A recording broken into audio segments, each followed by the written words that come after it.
जी दोस्तों, स्टैटिक्स की पहले बात की थी, अब बात करेंगे स्टैटिक्स का एक पार्ट है या दूसरा लेसन समझ लें। क्लासिफिकेशन क्या है, क्लासिफिकेशन और टेबुलेशन की अभी बात करेंगे। क्लासिफिकेशन और टेबुलेशन है क्या। तो क्लासिफिकेशन कभी भी करते हैं तो आप अपनी क्या करते हैं, किसी भी समानता और असमानता के आधार पर पहले इसकी डेफिनेशन देख लें कि तथ्यों का समानता के अनुसार समूहों में, या तो समूह कह दो या वर्ग कह दो, समूहों में क्रमबद्ध करने की क्रिया क्या है, क्लासिफिकेशन। क्लासिफिकेशन जिसको हिंदी में वर्गीकरण कहते हैं। क्या कहते हैं, वर्गीकरण। अब देखो, वर्गीकरण करना है तो उसके लिए क्या चाहिए, समानता होनी चाहिए या उसको असमानता। ऐसे कहते हैं भाई, समानता और असमानता के आधार पर इसको क्या कर देते हैं, वर्गीकरण। समानता और असमानता, समानता और असमानता के आधार पर अपन किसी को दो भागों में अलग अलग रखते हैं। किसी भी डाटा को कहते हैं या फिर आंकड़ों को कहते हैं, उनको अलग अलग भागों में रखते हैं तो वो क्या हुआ, क्लासिफिकेशन। क्या हुआ, क्लासिफिकेशन कहते हैं या वर्गीकरण। क्या हुआ, वर्गीकरण। अब दूसरी बात करें कि टेबुलेशन क्या है। टेबुलेशन, टेबुलेशन को कहते हैं सारणीयन। सारणीयन। अब देखो, सारणीयन कभी भी अपन सारणी बनाते हैं ना, मतलब टेबल बनाते हैं ना किसी की, इस प्रकार से ये क्या है, टेबल बनाते हैं ना। जैसे ये सीक्वेंस नंबर हो गए या सीरियल नंबर हो गए, उसके बाद में रोल नंबर लिख दो, नेम लिख दो, फादर्स नेम लिख दो। इस प्रकार से कोई लिस्ट तैयार करते हैं, सारणी बनाते हैं, तो वो सारणी होती है। तो सारणी में क्या करते हैं, स्टैटिकल डाटा होते हैं। जो भी डाटा, स्टैटिकल डाटा मतलब सांख्यिकीय तथ्य होते हैं, उनको क्या करते हैं, रो और कॉलम में। अब देखो, ये तो क्या है, कॉलम है। ये क्या है, कॉलम। जो ऊर्ध्वाधर होता है वो क्या है, कॉलम। इसको कहते हैं कॉलम कह दो या स्तंभ कह दो। क्या कह दो, स्तंभ कह दो या कॉलम कह दो। और ये जो ऐसे आड़ी रेखाएं होती है, जो क्षैतिज पंक्तियां बनती है, ये क्षैतिज पंक्तियां, इनको क्या कहते हैं, रो। क्या कहते हैं, रो। तो किसी स्टैटिकल डाटा को रो और किसी स्टैटिकल डाटा को रो और कॉलम में क्रमबद्ध करने की क्रिया को क्या कहते हैं अपन, टेबुलेशन। क्या कहते हैं, टेबुलेशन। क्या कहते हैं, इसको टेबुलेशन कहते हैं, या फिर हिंदी में कहें तो सारणीयन। सारणीयन। तो इसमें मेन चीजें ये दो ध्यान रखना, रो और कॉलम। ठीक है। इसके बाद में इनकी बात करें, मतलब इनमें क्या क्या अंतर है, तो अंतर की बात करते हैं अभी।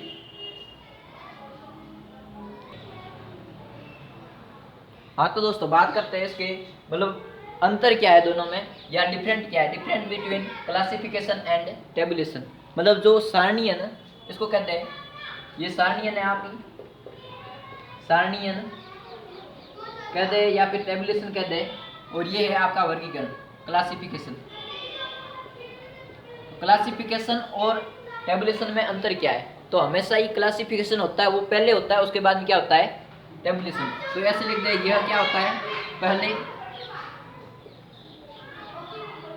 मतलब वर्गीकरण है वो पहले किया जाता है, वर्गीकरण पहले किया जाता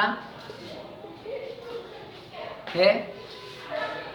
और जो आपका टेबुलेशन है, टेबुलेशन क्या करते हैं, बाद में। किसके बाद में, इसको वर्गीकरण के बाद में करते हैं, इसको वर्गीकरण के बाद में करते हैं। ठीक है, बाद में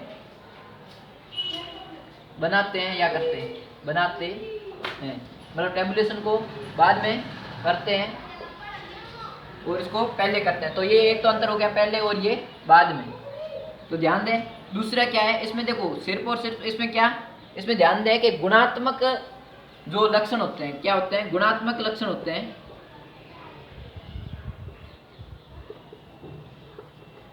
जो गुणात्मक लक्षण होते हैं या गुणात्मक समानता कहते हैं, गुणात्मक क्या कहें, समानता कहते हैं या गुणात्मक लक्षण कहते हैं। तो जो गुणात्मक समानताएं होती है उनको क्या इसमें वर्गीकृत किया जाता है, लेकिन इसमें गुणात्मकता को नहीं, संख्यात्मक आंकड़ों को किया जाता है। तो गुणात्मक लक्षणों का वर्गीकरण करते हैं, वर्गीकरण कर सकते हैं, लेकिन इसमें क्या गुणात्मक नहीं, इसमें गुणात्मक लक्षणों का वर्गीकरण सिर्फ और सिर्फ इसमें कर सकते हैं, इसमें गुणात्मक लक्षणों का वर्गीकरण मतलब टेबुलेशन नहीं कर सकते हैं, सॉरी टेबुलेशन इसमें गुणात्मक नहीं कर सकते हैं, सिर्फ और सिर्फ किसका करते हैं अपन संख्यात्मक कह दें या फिर स्टैटिस्टिकल डाटा कह दें, तो इसमें क्या होता है संख्यात्मक, इसमें केवल क्या करते हैं संख्यात्मक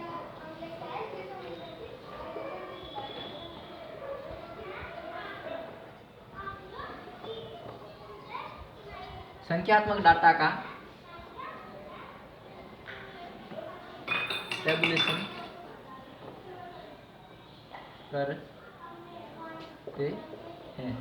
अब देखिए इसमें क्या गुणात्मक लक्षणों का वर्गीकरण करते हैं और इसमें क्या करते हैं संख्यात्मक लक्षणों का, संख्यात्मक डाटा कहते हैं या संख्यात्मक डाटा ही होते हैं, लक्षण नहीं होते हैं, तो संख्यात्मक डाटा का टेबुलेशन करते हैं।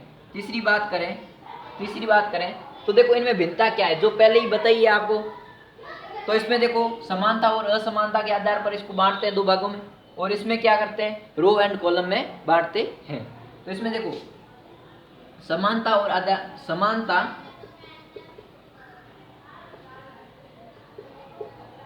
समानता व असमानता के आधार पर क्या करते हैं वर्गीकरण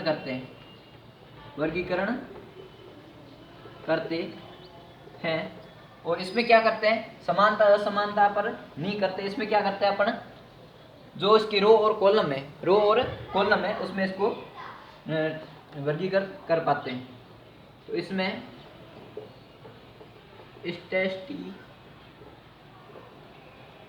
स्टैटिस्टिकल डाटा को रो एंड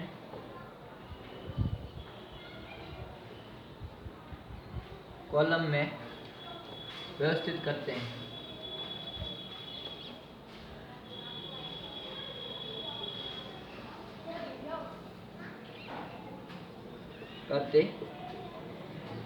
तो एक बार और आपको पुनः बता दें, इसमें क्या करते हैं सिर्फ और सिर्फ इसको पहले करते हैं वर्गीकरण को ऐसे माने कि ये वर्गीकरण का ही पार्ट है, वर्गीकरण नहीं किया हुआ होगा तो उसको सारणीयन नहीं कर सकते, मतलब पहले अपने सारणीयन करने के लिए भी अपने को अलग अलग डाटा को साटना पड़ता है। तो पहले अपन वर्गीकरण करते हैं, उसके बाद में क्या करते हैं वर्गीकरण के बाद में किसको करते हैं टेबुलेशन को, और इसमें गुणात्मक लक्षण होते हैं उनका वर्गीकरण किया जा सकता है, जो अपन बायोलॉजी में इतने दिनों से पढ़ते आ रहे हैं, तो वो गुणात्मक लक्षण है, इसमें वर्गीकरण में गुणात्मक लक्षणों का वर्गीकरण कर सकते हैं। लेकिन इसमें क्या केवल स्टैटिस्टिकल डाटा होते हैं, संख्यात्मक डाटा, या इसको स्टैटिस्टिकल कह दो,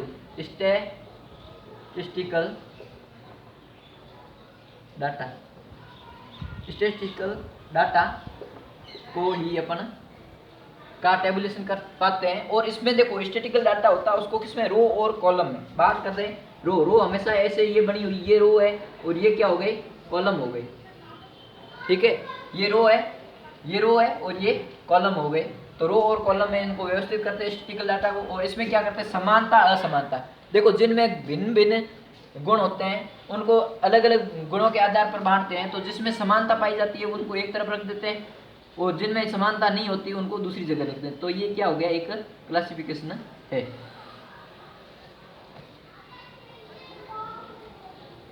स्क्रीनशॉट